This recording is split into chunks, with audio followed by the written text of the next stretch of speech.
Hello, everybody. Yeah, I'm back again.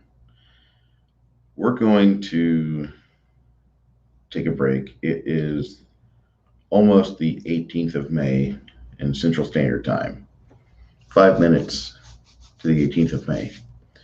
And I thought that it'd be a fine time for me to reach back and grab this book that I did back in 2012. And I'm going to read some passages out of it. I'm going to read about 25 pages total. And wanted to read the rest of this book the rest of this week. Starting on Monday, we're going to do it. Hopefully, you all have been doing very well. As you guys can see, I'm in my new abode. Not new abode.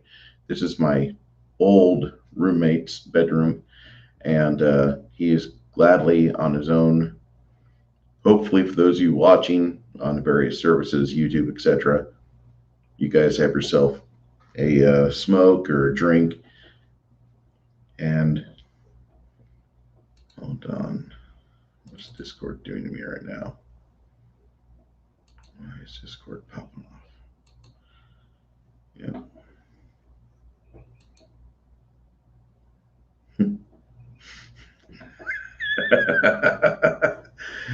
And if you haven't noticed, I did change something on my YouTube profile. Friend of ours and various chats is got some cult members of Dick's Division. And you know what? Why the fuck not? Because there's sometimes that you agree with people.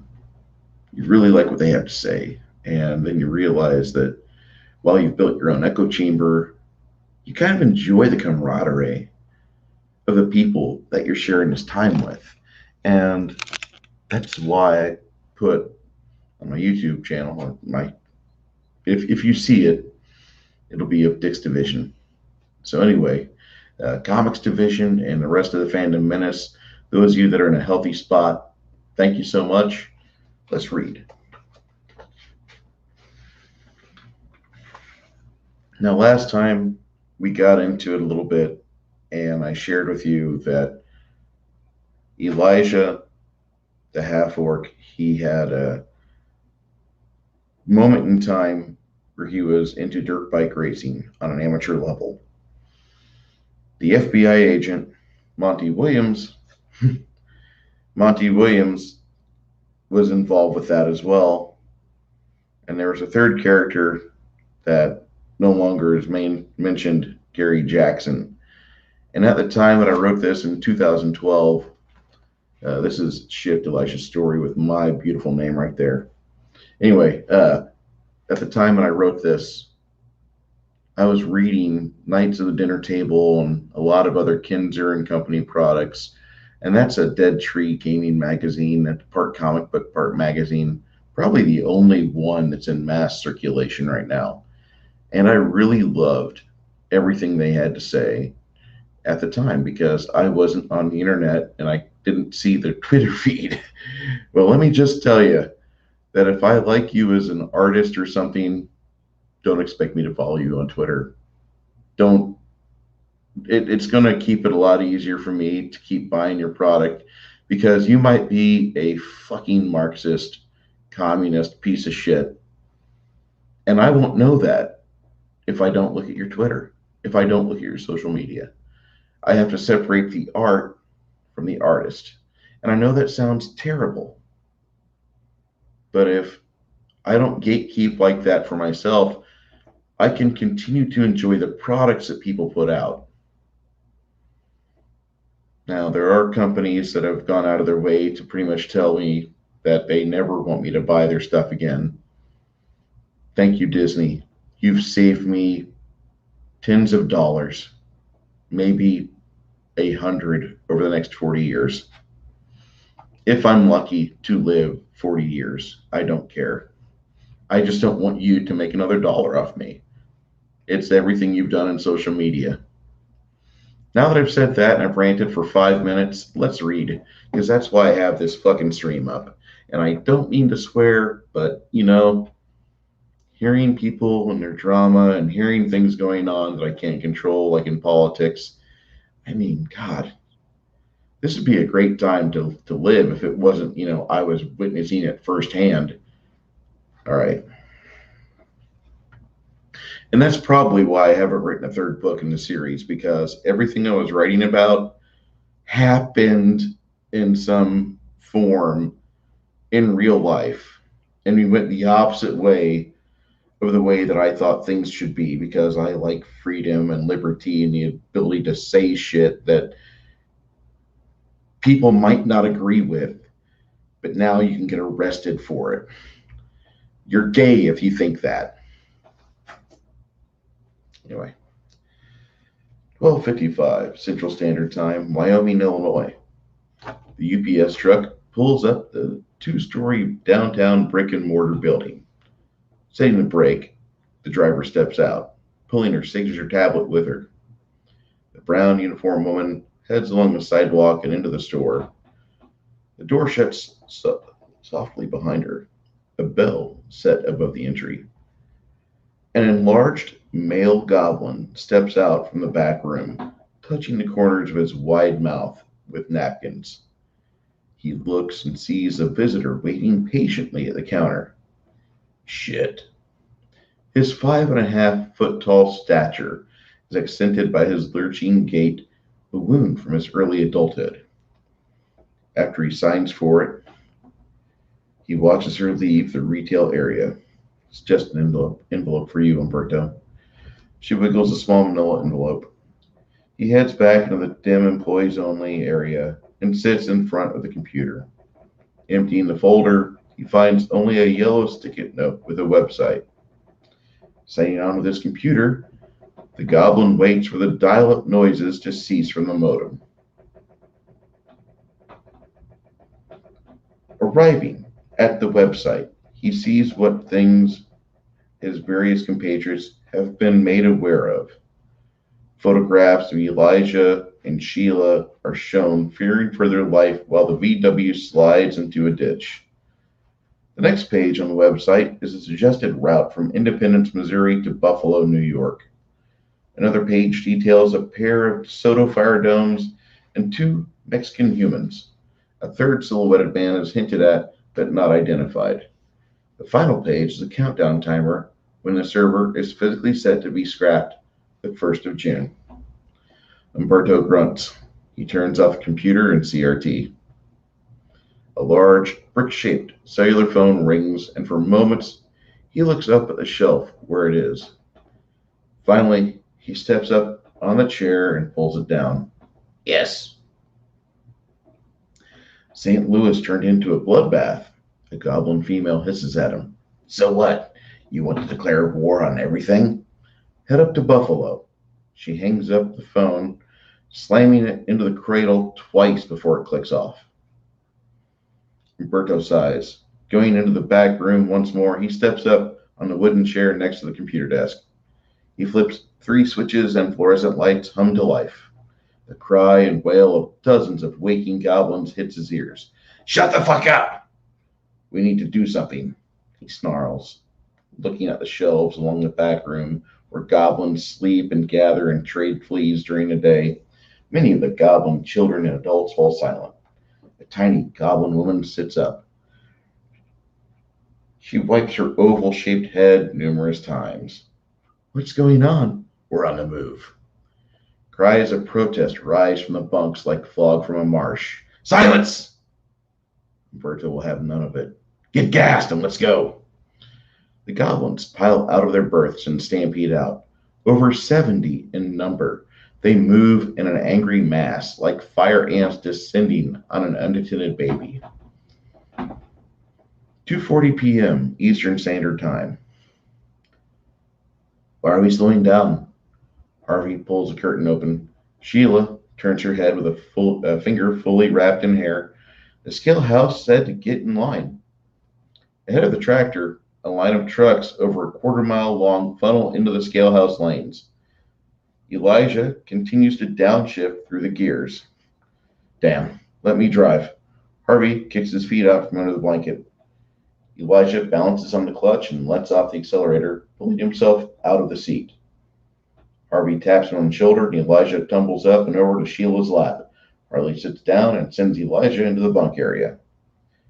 Sheila follows him in and pulls the curtain shut. We should probably sit. Nah, it's a man cave. Can't sit here. The light filters in from the edges around the curtain. Sheila's eyes see the pinups taped and pinned to the walls. You're right. They rock on their heels while the scale house pulls closer. Over the loudspeaker, a John Wayne-like voice announces, Driver, roll on. Inside the scale house, the state police of Indiana look at the geomorphic camera readouts. Harvey's profile causes no red flags in the system to activate. From the cab of the semi, Harvey waves to the officers inside. They return it, and he accelerates slowly. Sheila, her arms around Elijah's shoulders, whispers, We should have more moments like this. I'm not one for the anxiety. He kisses her cheek. Pulling the curtain open, he looks at Harvey. Is this our standard operating procedure? Yep. He shifts into fifth gear. Switch me back when we're up to speed. Gotcha. Sheila licks Elijah's ear in the dim sleeper.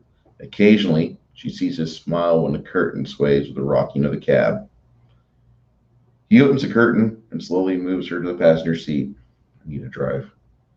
He waits until they are moving at 66 miles per hour and lets Harvey out of the driver's seat the same way he made his way in. Sheila buckles her seatbelt. What do you expect to happen in Rochester? She starts twirling her hair. Murphy's Law. Might as well have invited Mr. Welch to be involved with this adventure. Sheila raises an eyebrow but stays silent. In the dim light of the sleeper, behind the curtain, Harvey pulls the backpack closer to himself. This must have been brought in here by that woman. Well, what do we have here? He begins rummaging around in it. His hand closes on something. He fingers it. It's an envelope. He opens it. Elijah keeps driving. Indianapolis has the Universal Church of the Creator. Have you ever been there? Is that the one where everyone goes to? Yeah, primarily everybody who doesn't agree with Islam and aren't put off by the Baptist mentality of it. There's a lot of theories as the rapid ascension of popularity. A lot of people around Indy are not friendly to the Islamic types and are migrating into the country. The entire thought process of them being here, trying to convert the majority of states to Sharia law, makes a lot of people uneasy. Sheila nods, but still does not understand. Worse yet, blind faith and prejudice fills the eyes of many people. However, there are a lot of moderate Muslims that don't really want to be interfered with in their faith. They've got a non-traditional route and feel that converting everyone around them isn't the answer. Sheila laughs. I really don't like the idea of a burqa. Elijah chuckles. Live in France. They don't allow you to wear one, nor do they shave either. Harvey smiles. His face is illuminated in the sleeper by the display from his cellular phone. His thumbs rally around the keyboard. I found something useful. Contact me. Sheila begins twirling her hair again. I don't like the French people. Anyway, the church is pretty much your standard Baptist mindset of hell, brimstone, and change your ways, you'll never be able to enter the pearly gates. I don't mind it as much as some, because when you're looking at the options of that church, which explain that forgiveness comes from the divine one, whereas Catholicism, you get forgiven by a mortal individual that's just as flawed. Between you and me, it makes no sense to have one direct line to God without a mortal like ourselves. Well, Jesus was immortal at one time, supposedly even bled for us over our transgressions. Sheila smiles as a devil's advocate builds a case. Elijah glances over to her and points a finger in her direction. You think that God was an idiot for letting man build the Bible? Among other reasons. How many times have you been in a retail outlet being attacked by mannequins? Elijah imagines it's like watching a rerun of the infamous forest scene of The Wizard of Oz, but instead of monkeys pelting the trespassers with apples, Sheila's getting hit by underwear and other goods found commonly in the outlet stores. Again, you think I piss on everyone? He shrugs his shoulders. You'd be the perfect beach ball with legs. Sheila blinks a couple of times. Fuck you too, Elijah. The curtain flies open, and Harvey sits comfortably with the Beretta trained on Sheila. Your game is over. Elijah doesn't flinch. The backpack? I dropped it when we went back there during the scale house bullshit. Fuck me. The half orc looks down at the speedometer. Yeah, fuck you, Elijah. No games, Hapsy. Harvey's gun wavers, but he keeps it between her kidneys. So, what's your demands? All it takes is a little dishonesty, a little greed, Elijah thinks, and it sends us working folks into a frenzy.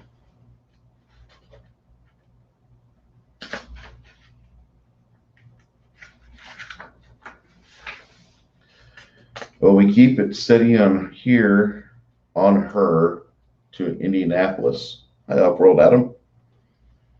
After that, we find a flying hook outside of town. We'll do the swap, and you two will be on your way home. His index finger twitches while moving from safety to trigger and back. Sheila bites her lower lip. Elijah snorts. Damn it. I should have seen this coming. Wing like that would only cause the most honorable person pause, and the rest of us would probably pocket them and grab it as quick as we could. Listen, Harvey, I know you're not thinking you'll benefit from this, right? Looking to Elijah, Sheila mutters, whatever he wants, can you make sure he doesn't kill me? For once, I don't feel like my lover is going to beat me. Harvey looks at her with a mixture of lust and contempt. So you found yourself a hell of a lot, lizard, Elijah. How much did you pay for her?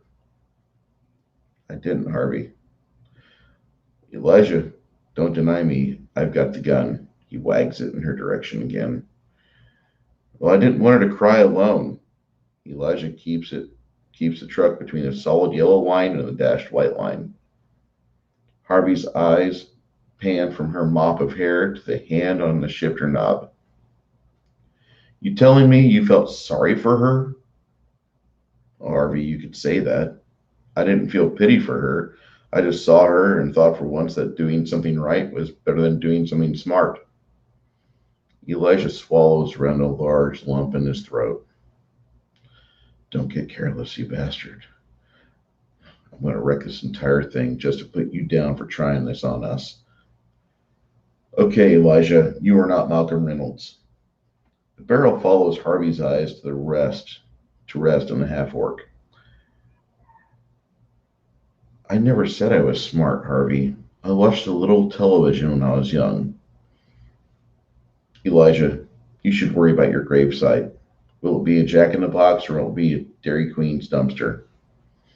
Make your assessment, Elijah snaps back. We got time, Havesy. Harvey's lip curls back into an ugly smile, showing his yellow, craggy teeth. Elijah thinks for a moment. I knew Harvey once. Thoughts of an injury-laden adolescence fill his mind for a moment. My knee really hurts. Sitting down with an injured leg reminds him that he's in more pain than he wants. Above the half-orc postage sign states, only the strong survive. Elijah's thinking back to an earlier, easier time. The old gymnasium on Martin Luther King Jr. Street and Cherry Street smells like decades of sweat and tears of victors and the defeated. An 8 by 8 by 16-inch block setup makes the interior walls, soaking in trials and tribulations of youth wanting to be gladiators of an earlier age. Harvey Sykes smiles. Next time, you'll not be so eager to keep twisting. Sitting down next to him, Elijah says, listen, I'm not a fighter, but I'll fix your car. As he sits, Elijah grimaces. The smell of sweat from the others is mixed with the anti-athlete's foot spray. Listen, what you're capable of doing is worth defending. What happens if you're in a garage and some idiots swing by some night? Harvey lights a cigar. You going to let them just come in, take a few headers, or do an oil change in their rides without taking a note from them? Since when do thugs do that? If it wasn't for low rent service places like you, where else would this criminal element hang out? The local Y ain't gonna deal with them all wearing the colors. He offered his cigar to the half orc. "I don't bite, Harvey." Elijah takes it from the dark skinned human. He inhales on it, trying too hard to look cool after a night of pugilism. Elijah's face is puffy from the fight he was just in.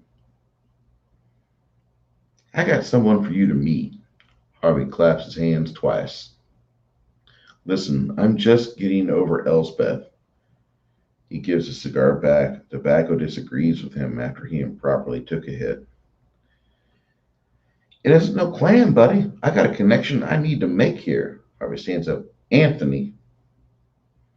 At that point, Anthony Scarzini steps out of the hallway. He wore a corduroy jacket, common to the spring months around Knoxville. Bootcut jeans and a gaudy pair of leather boots complete the package. His olive-colored skin and the features of a more-bred Italian was complemented by his swimmer's build. He popped his neck, rolling his head around. His greenish eyes wash over the half-orc, and he comes close to snorting. Harvey looked at the two men, both sizing each other up like prenuptials before fight or divorce. "You cool with everything?" Elijah doesn't answer, expecting a new rival to do his part. Anthony does answer. "I'm good. I didn't know you were putting a quarter man in charge of the local logistics, Harvey." Harvey shrugged his shoulders. "Listen here, racist. I tried setting you up with the best mechanic on the east side of the mighty M, and you're here telling us how little matter this guy is." "Well, at least he knows where I stand, Harvey. I mean, this is good, right?" Elijah says. Elijah turns to Anthony. "So what type of quid do you deal in?" He doesn't worry about the comment that Anthony just made. "He doesn't know me." See, Anthony? This man here is a businessman. He's interested in his take more than anything else. Anthony walked up to Elijah and slapped him on the back. "My type of guy. Don't care about color but green." Harvey shakes his head slowly. "Like I say, he's the best mechanic I've ever seen." Not letting his body rock forward with a gesture, Elijah smiles, gritting his teeth. He stepped away from Anthony and pointed at his black friend. "He's put me under more cars than I care to count." "We keep your ride gassed up, don't we?" Anthony looked at Harvey before finishing his question. "Oh, do we?" Elijah nods. Anthony keeps his eye on the half-orc. "Harvey, do you still spar?" "Yeah. You thinking about going a couple minutes of this?" Still looking at Elijah. "I haven't boxed in a month or two." "Listen, you two can do what you like. I have a mom that wants me to eat with her tonight." Elijah tries to bow out. "You like me, Havsy?" He stands a few inches taller than Elijah and moves one step closer. He lets his egalitarian side of himself show by looking down his nose at the burly young half-orc. "It's trust, Anthony, and no, I don't." Harvey stepped between them. "Guys, I came here to do some work and get two people to know each other. Elijah, you fixed up every car that they've needed, even though you didn't know it." "Yeah, no offense, Harvey, but I figured that. You don't have a budget to get the old petroleum tanks like that guy." He looks at Harvey and nods. "But you're a decent enough person for me to want to be around when I'm not in the market for greenbacks." "I appreciate that." Harvey nods, puffing once on the cigar, then blowing it away on the three. Then blowing it away from the three. "What do you need, Anthony?" Elijah's gaze settles back on him. "Well, you can drive a 6-speed, right?" Elijah nods. Harvey's eyes bulge. "You aren't asking him to go with you from Decatur to Memphis, are you? I thought that was my route." Anthony motions for Harvey to calm down. "You're going with him." Two of you are going to ride in my cousin Nismo 280Z. How much you offering, bottom line? Elijah's jaw sets. The two of you, well, you get to cover your expenses. For everything else, looking at about 10 after the job's over. Harvey walks to the ring and caresses the canvas. Elijah nods.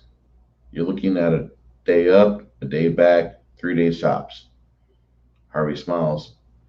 Where'd you get those jewels? He's calm, feeling in control of the situation. Back in the truck, Sheila bites her lip. Elijah keeps it steady, watching the sign for Manhattan, Indiana. Why would it matter? Neither she or I have them. Now you'd have them, Harvey.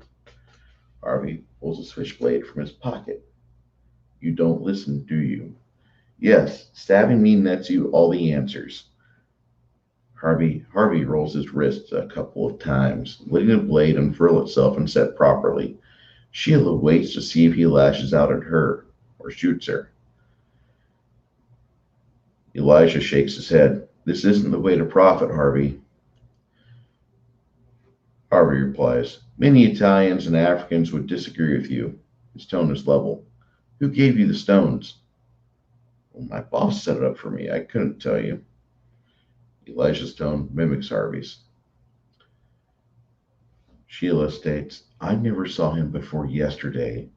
Her eyes remain on the new knife. Harvey, looking at her callously, shut your whore mouth. He places his gun down, getting all the more menacing with his eyes closing with Sheila. He pulls his cellular phone out and tosses it to Sheila. Tell her the number. Elijah snorts. I couldn't tell you if I knew it. There's no way to communicate with me. There's no way he'll do it. Sheila catches the phone as she flips it open, doesn't see Harvey's massive hand grab her calf.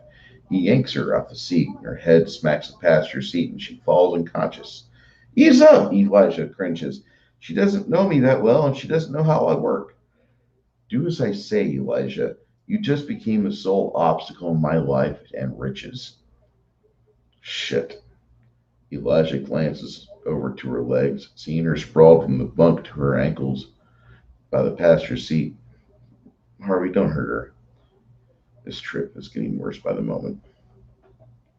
Monte Williams listens to the audio traffic from Effingham, Illinois, from his desk in Cincinnati. His fingers strum in rhythm to Sharp Dressed Man by ZZ Top.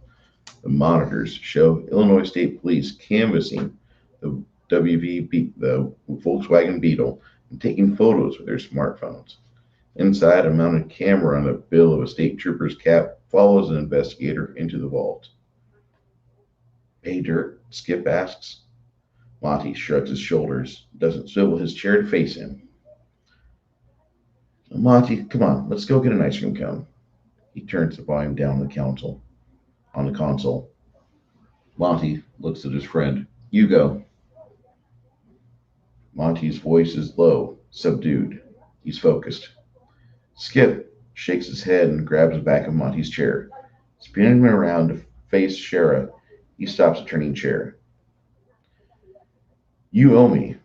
It's all she says other than offering her hand to him. Shara stands there, cutting quite the image. Monty nods. He stands up and looks to the monitors. Don't worry about it, Monty. Skip starts the shutdown sequence for Monty's desktop. You can get feed from the boys after the reports are filed. It does not matter one way or another. That VW is not moving anywhere. Monty takes Cher's hand and she leads him to the elevator. As Skip follows them, he looks to see John Sweet staring at the three of them from across the office.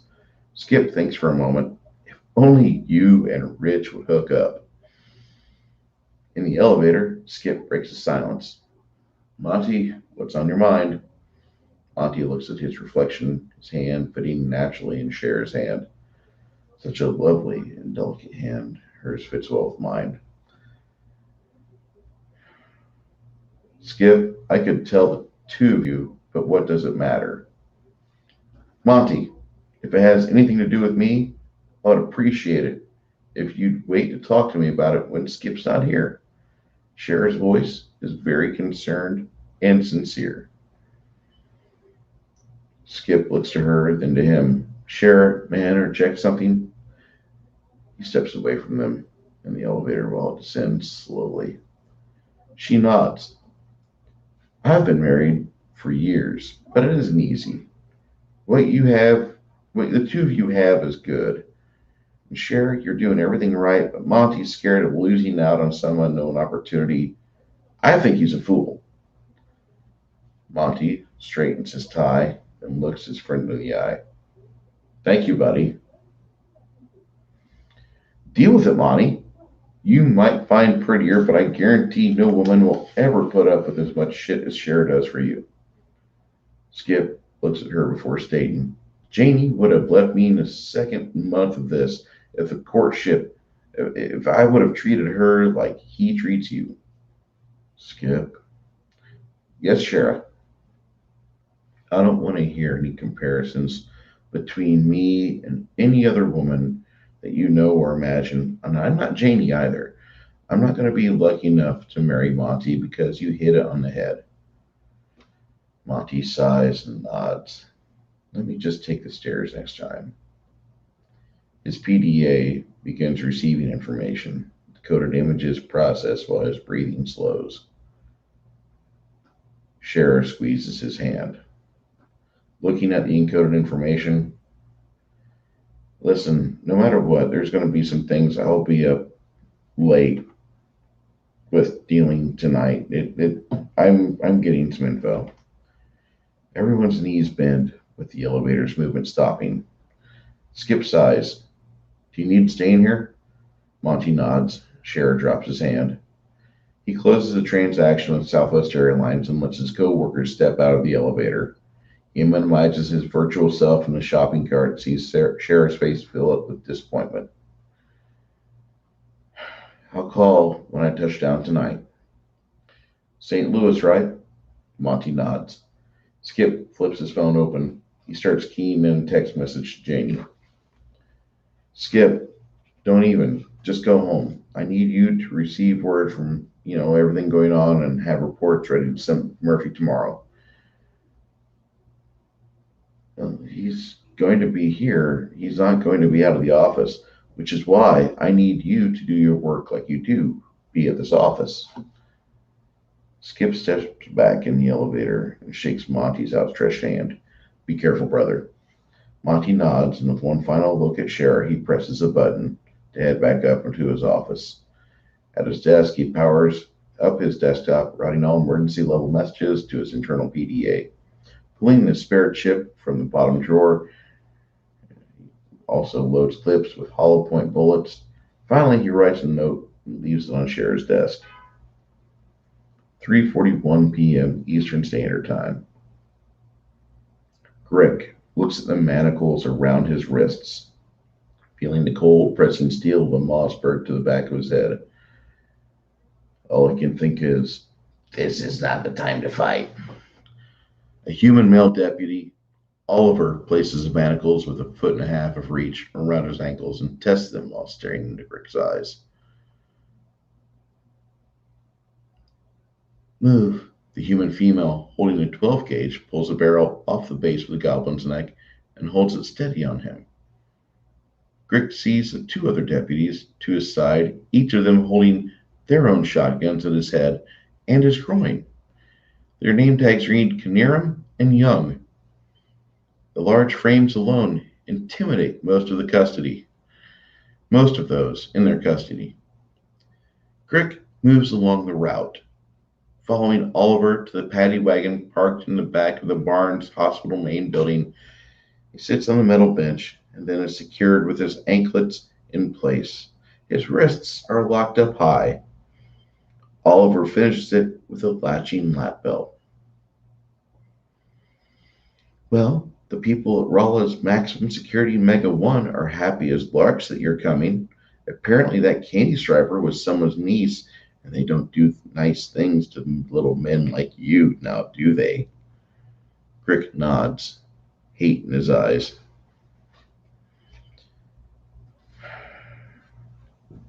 Elijah continues to drive, thinking about earlier times downshifting at Nismo, getting into the hammer lane.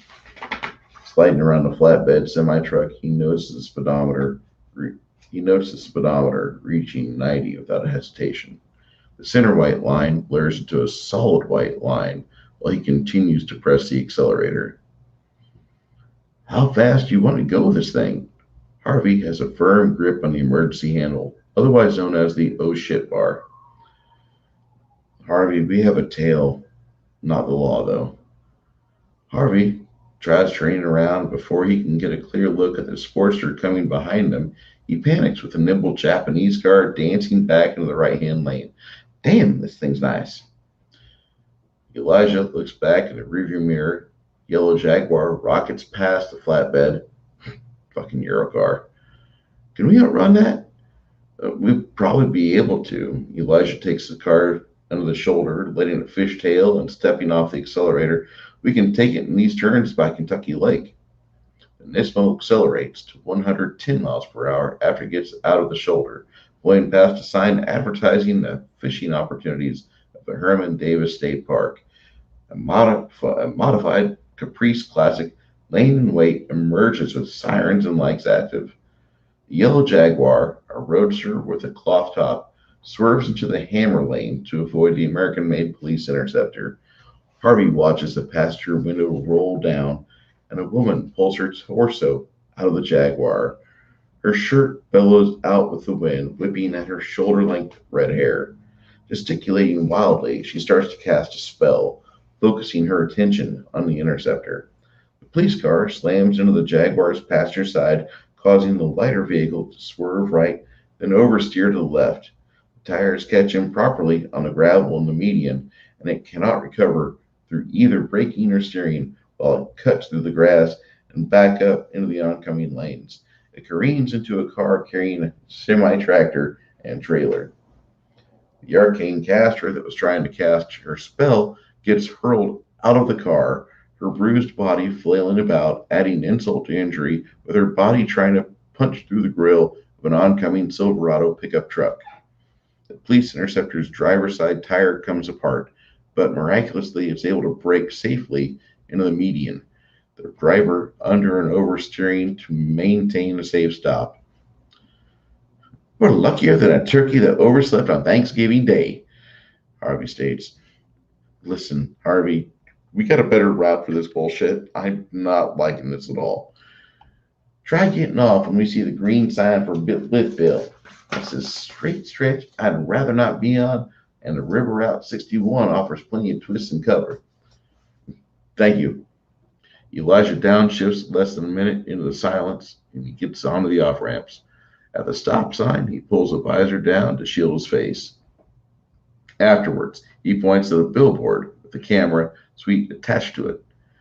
A bulky relic that was handed out through the DOT to states for decades. Problem. Harvey nods and pulls his visor down as well. The car rumbles out at the intersection as gingerly as it can, turning onto the river road. It rolls along, and the occupants count 4 of the traffic cameras mounted on the signs. The interior of the car is quiet except for the road noise. Only after they are out of sight of the town do men give a sigh of relief. I hate those things. Can't stand all the cameras. The road curves about, showcasing the springtime colors of the Mississippi banks.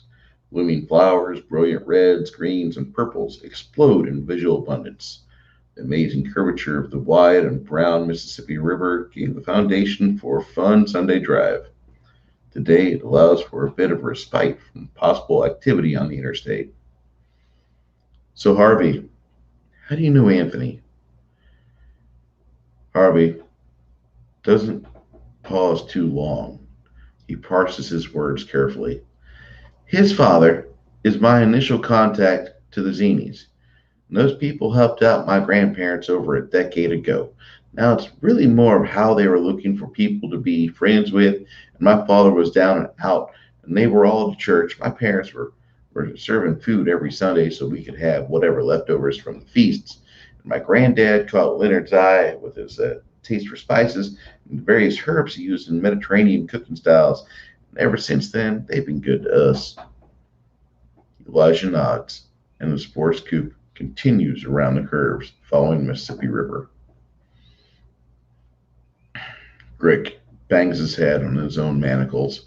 The paddy wagon is tumbling askew from Interstate 44. His hips elevate, legs too. He gets tossed back into his seat violently.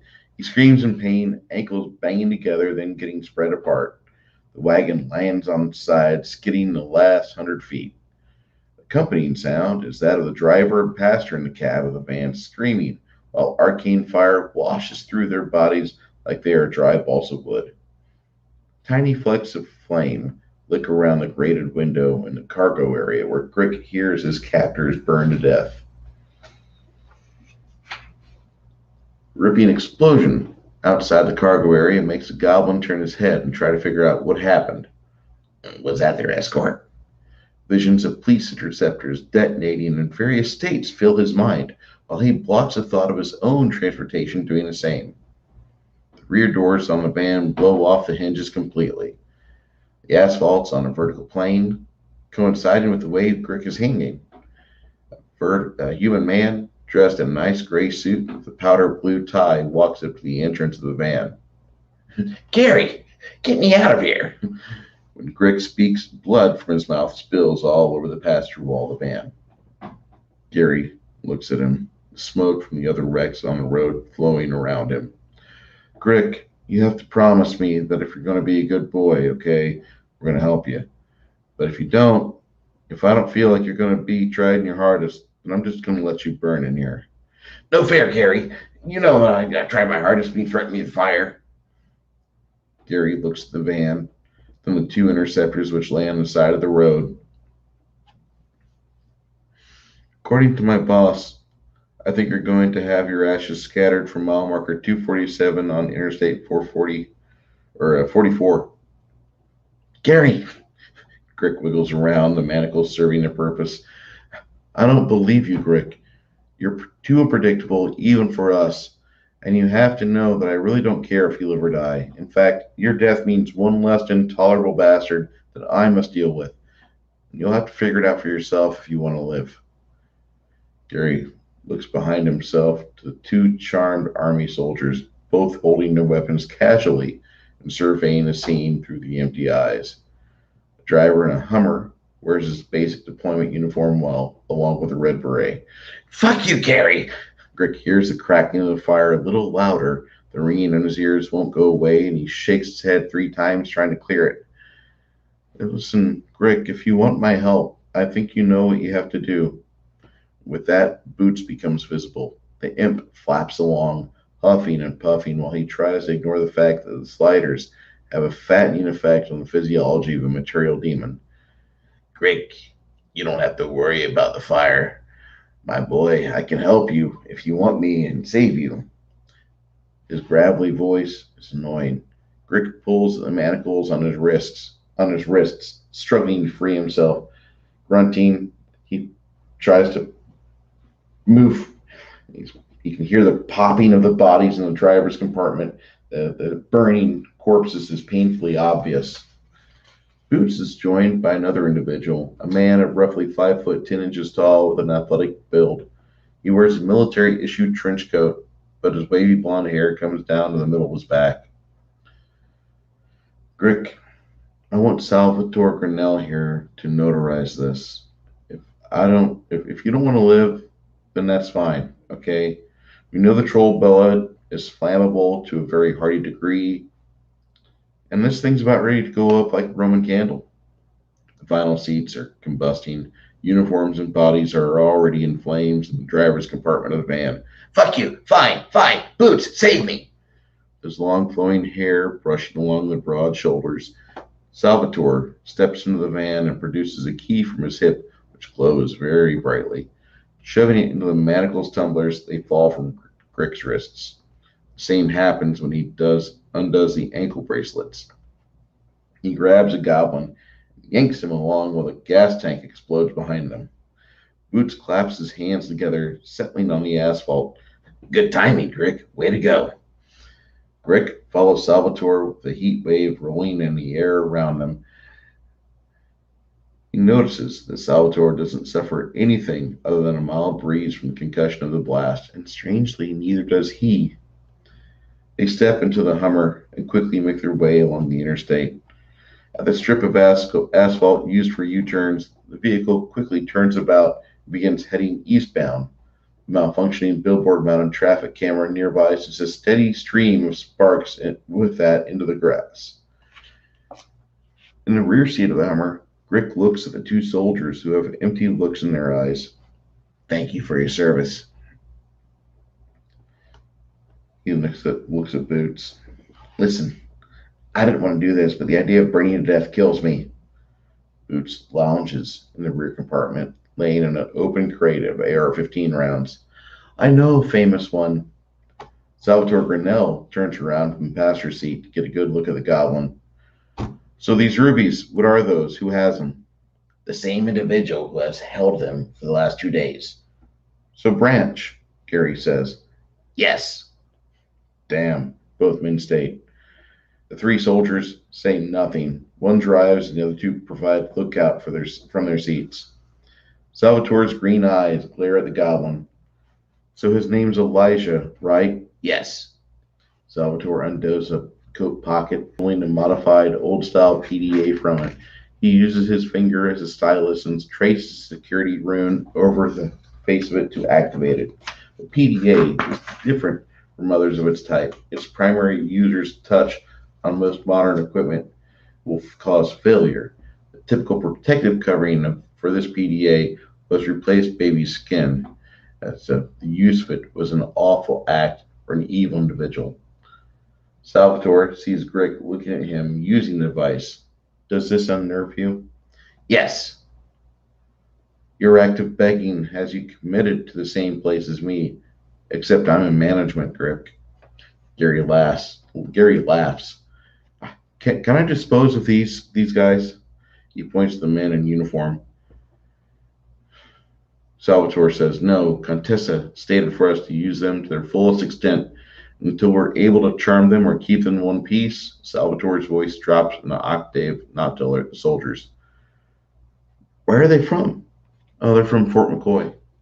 All three say at once. Salvatore keeps scrolling about with his fingernail, tracing various items on his data device. Good thing about this is that it's all about the soul power. I never lose signal. Even in front of an orphanage, the boy's soul is tied to this thing.